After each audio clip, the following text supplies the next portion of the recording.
For question 1, I made a DC motor that is powered with pulse width modulation. Also uses an H bridge, so you can go forwards and reverse depending on which signal you send.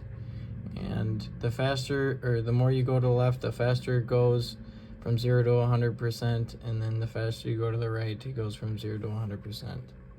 So here, try going slow and speeding up. And slowing down. Here we'll go to the right. Slow down.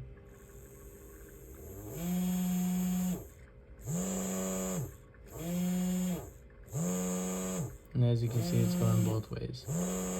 And it is speed adjustable.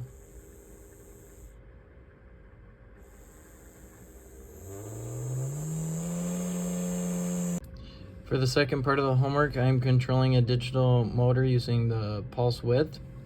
And the pulse width is controlled by the joystick again. So if I go left, I go to left. If I go all the way to left, it goes all the way to the left. And I can slowly back it off. I can go all the way to the right, slowly back it off, slowly go to the right, and go any direction I want.